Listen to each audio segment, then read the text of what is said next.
గౌరవ మంత్రి లోకేష్ గారు మాట్లాడతారు. స్పీకర్గా ఎన్నికైన అయ్యన్న పాత్రుడు గారికి నా హృదయపూర్వక శుభాకాంక్షలు. అయ్యన్న పాత్రుడు గారు అంటే అందరి పాత్ర, ఎప్పుడూ ప్రజల గురించే ఆలోచించే వ్యక్తి. అధికారంలో ఉన్నా ప్రతిపక్షంలో ఉన్నా ప్రజల సమస్యలు ఎట్లా పరిష్కరించాలని ఆలోచించే వ్యక్తి అయ్యన్న పాత్రుడు గారు. అయ్యన్న పాత్రుడు గారు అంటే ఒక పోరాటం, ఒక పౌరుషం. ఇప్పుడే పవనన్న అన్నట్టు క్షణికావేశం కూడా ఉండేది, ఇప్పుడు ఇంకా అవకాశం లేకుండా పోయింది. 1983లో విశ్వవిఖ్యాత నడసార్వభౌమ స్వర్గశ్రీ నందమూరి తారక రామారావు గారు ఆనాడు తెలుగుదేశం పార్టీని స్థాపించినప్పుడు 25 సంవత్సరాల వయసులో మీరు ఆనాడు పోటీ చేశారు, ఎమ్మెల్యే అయ్యారు. ఆనాడు భారతదేశంలోనే సెకండ్ యంగెస్ట్ ఎమ్మెల్యేగా అయ్యన్న పాత్రుడు గారు నిలబడ్డారు. 25 సంవత్సరాల వయసులో మీరు మంత్రిగా కూడా అయ్యారు. 7 సార్లు శాసనసభ్యుడిగా, ఒకసారి ఎంపీగా కూడా మీరు ఉన్నారు.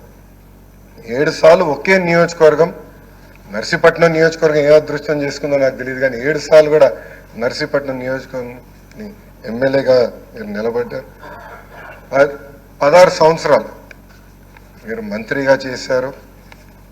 చూస్తే టెక్నికల్ ఎడ్యుకేషన్ కానీ 3 సార్లు R&B, forest, environment, science and technology, Panchayati Raj గ్రామీణాభివృద్ధి శాఖ మంత్రిగా కూడా మీరు చేశారు. ఈ హౌస్లో ఎవరికి పక్కన ఒక అదృష్టం నాకు దక్కింది, మీ తర్వాత పంచాయతీరాజ్ గ్రామీణాభివృద్ధి శాఖ మంత్రి ఏదో అవకాశం నాకు దక్కింది.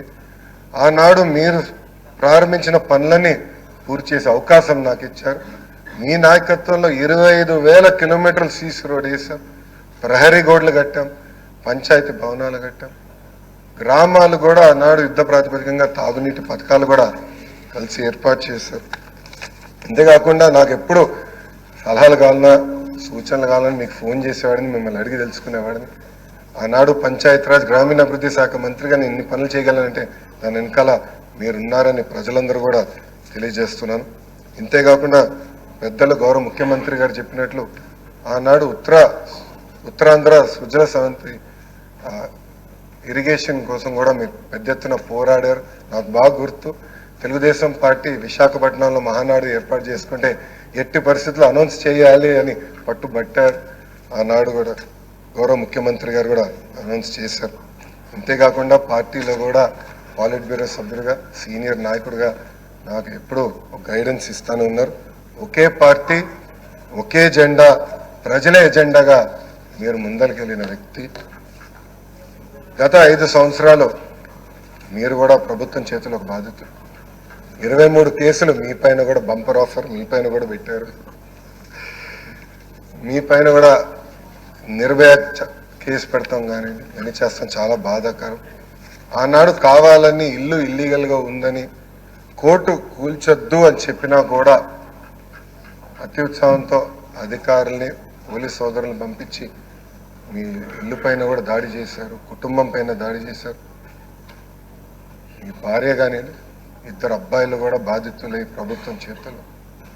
ఆనాడు నేను నర్సీపట్నంకు వెళ్ళాను, కుటుంబాన్ని కలిసినప్పుడు వాళ్ళని ఒకటే అడిగాను, ఇక్కడికి మీరు ఎందుకు వచ్చారు, మీ అవసరం రాష్ట్రానికి ఉంది, ఏం పర్వాలేదు, అయ్యన్న పాత్రుడు గారు పోరాడతారు, ఎక్కడికి వెళ్ళరు, మీరు వెళ్ళి అందరు కార్యకర్తల్ని కాపాడండి అని తల్లి కూడా నాకు చెప్పడం జరిగింది.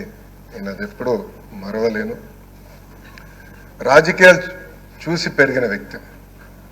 ఒకప్పుడు శాసనసభ జరుగుతుందంటే రాత్రి 2-3 వరకు కూడా జరిగేది. ముఖ్యమంత్రి గారు, ప్రతిపక్ష నేత హోరాహోరీగా చర్చలు చేశారు. యువకులుగా మేమందరం చూసేవాళ్ళం. ఉందాతనంగా సభ జరిగేది. ఎవరన్నా స్పీడ్గా మాట్లాడినా 2వ రోజు సభకొచ్చి కొంచెం స్పీడ్గా మాట్లాడడం, క్షమించండి అని కూడా కోరిన రోజులు అందరం చూసాం. కానీ గత 5 సంవత్సరాలు అన్నీ లేకుండా పోయినాయి. ప్రజలు కూడా ఒక మాటలో చెప్పాలంటే శాసనసభని అసహించుకునే పరిస్థితి వచ్చింది. ఇది చాలా చాలా బాధాకరం. ఇక్కడ చాలామంది మొదటిసారి శాసనసభ్యులు ఉన్నారు. మీ నాయకత్వంలో నేర్చుకునేదానికి మేము మీ హౌస్కి వచ్చాం. సభ సాంప్రదాయాలు ఏంటి, ఎలా ముందలు తీసుకెళ్ళనేది మీరు మమ్మల్ని అందరినీ గైడ్ చేయండి. యంగ్స్టర్స్గా గతంలో ఎట్లయితే సభ జరిగేదో, పెద్దలు ఎలా ఈ సభని నిర్వహించారో నేర్చుకోవాలన్న ఆలోచనతో మేమందరం ఇక్కడికి వచ్చాం. మీ ప్రోత్సాహం ఎప్పుడు మాకు ఉండాలని మిమ్మల్ని అందరినీ అధ్యక్ష వారిని నేను కోరుతున్నాను. అంతేకాకుండా మాకు నాయకత్వం అందించండి, లీడర్షిప్ ఇవ్వండి. హౌస్ని మేమందరం మీరు చెప్పిన మాట మీద నిలబడతాం. గౌరవ ముఖ్యమంత్రి గారు మన మంత్రులు కలిసినప్పుడు కూడా మాకు చెప్పారు, ప్రతిపక్ష హోదా లేకపోయినా, ప్రతిపక్ష ఇక్కడ ఈరోజు హౌస్కి రాకపోయినా మనమే ప్రతిపక్షం అనుకోవాలి. ప్రజల తరపున నిలబడాలి, ప్రజల తరపున పోరాడాలి, ప్రజల సమస్యలు తెలుసుకోవాలి, ప్రజలు కావాల్సిన చట్టాలు మనం తీసుకురావాలని చాలా స్పష్టంగా చెప్పారు. దానికి మీ సహకారం చాలా చాలా అవసరమని మిమ్మల్ని నేను కోరుతున్నాను. అయ్యన్నథ్ పాత్రుడు గారిపైన ఎన్ని కేసులు పెట్టినా, ఎన్ని రకాలుగా హింసించినా ఆయన ఒకే మాట చెప్పేవారు, నేను తగ్గేదే లేదనేవారు. అహర్నిశలు పోరాడేవారు. గన్నవరం సభలో కూడా మీరు ఆనాడు వచ్చి మాట్లాడితే కూడా మరుసటి రోజు మీ పైన కేసు పెట్టి నాన్ బెయిలబుల్ వారెంట్ కూడా ఇష్యూ చేస్తాం చూసాం. కానీ అయ్యన్న పాత్రుడు ఎప్పుడు తగ్గలేదు, ఎప్పుడు పోరాడితే ఉన్నారు. ఆ స్ఫూర్తిని మేము అందరం కూడా హౌస్కి తీసుకెళ్తాం. మీ దగ్గర నుంచి మేము చాలా నేర్చుకోవాల్సిన అవసరం ఉంది. సో మా లాంటి యువకుల్ని ఈ హౌస్లో మీరు గైడ్ చేయాలని ఈ సభాముఖంగా కోరుకుంటూ నాకే అవకాశం ఇచ్చిన మీకు నా హృదయపూర్వక నమస్కారం.